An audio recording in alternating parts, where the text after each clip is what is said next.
ദുഷ്യന്ത് ചൗട്ടാലയ്ക്ക് വലിയ രീതിയിലുള്ള ഒരു ആവശ്യം തന്നെയായിരുന്നു BJPക്കുള്ളിൽ ഉന്നയിച്ചത്.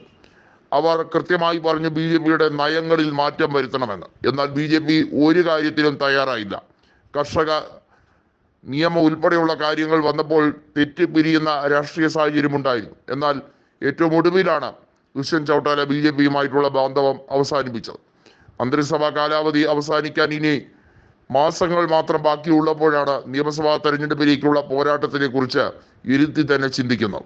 എന്നാൽ കോൺഗ്രസ് തെരഞ്ഞെടുപ്പിൽ ആരുമായി സഖ്യത്തിൽ തുടരേണ്ട കാര്യമില്ല എന്ന രീതിയിലേക്കാണ് കാര്യങ്ങൾ അവലംബിച്ചിരിക്കുന്നത്. ലോക്സഭാ തെരഞ്ഞെടുപ്പിൽ ആം ആദ്മി പാർട്ടിയുമായി ഒരു സഖ്യമുണ്ടാക്കിയെന്ന് കരുതി നിയമസഭയിൽ അതിന്റെ ആവശ്യമില്ല എന്ന രീതിയിലേക്കാണ്. നിയമസഭയിൽ 90-ൽ 90 സീറ്റിലും ഒറ്റയ്ക്ക് തന്നെ മത്സരിക്കുമെന്നത് ഭൂപീന്ദർ സിംഗ് ഹൂഡ വ്യക്തമാക്കിയതാണ്.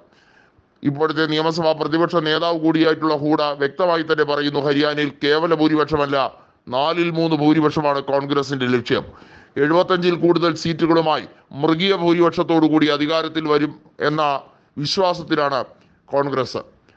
ഹരിയാനയിൽ കോൺഗ്രസിന്റെ പെൺസിംഹം എന്നറിയപ്പെടുന്നത് കുമാരി സെൽജയാണ്. സെൽജകുമാരിയുടെ വലിയ രീതിയിലുള്ള ഒരു പോരാട്ടം ഇത്തവണ ലോക്സഭാ തെരഞ്ഞെടുപ്പിൽ അവരുടെ മിന്നുന്ന വിജയം സിർസ മണ്ഡലത്തിൽ നിന്നും നേടിയതുൾപ്പെടെയുള്ള കാര്യങ്ങൾ എടുത്തു പറയേണ്ടതാണ്. 61 വയസ്സുകാരിയായ അവരെ പോലും മുഖ്യമന്ത്രി സ്ഥാനാർത്ഥിയായി പരിഗണിക്കുന്നു എന്നുള്ളത് സ്ത്രീ സമൂഹത്തെ സംബന്ധിച്ചിടത്തോളം അത് സ്വാഗതാർഹമായിട്ടുള്ള ഒരു കാര്യമായി തന്നെ കണക്കാക്കുന്നുണ്ട്. ഭൂപീന്ദർ സിംഗ് ഹൂഡയെ മാറ്റി പകരം സെൽജകുമാരിയെ സ്ഥാനാർത്ഥിയാക്കണമോ വേണ്ടയോ എന്നുള്ള കാര്യത്തിൽ അന്തിമ തീരുമാനം ഇതുവരെയും AICC നേതൃത്വം എടുത്തിട്ടില്ല. ഖാർഗെ അതിനുള്ള കൃത്യമായിട്ടുള്ള നിലപാട് വ്യക്തമാക്കും 1 മാസത്തിനകം എന്നുള്ളത് തന്നെയാണ് ഇപ്പോൾ പ്രതീക്ഷിക്കപ്പെടുന്നത്. നിലവിൽ ഹരിയാനയിലെ രാഷ്ട്രീയ സാഹചര്യത്തിൽ കോൺഗ്രസ് അധികാരത്തിലേക്ക് തിരിച്ചു വരാനുള്ള എല്ലാ സാഹചര്യവുമുണ്ട്.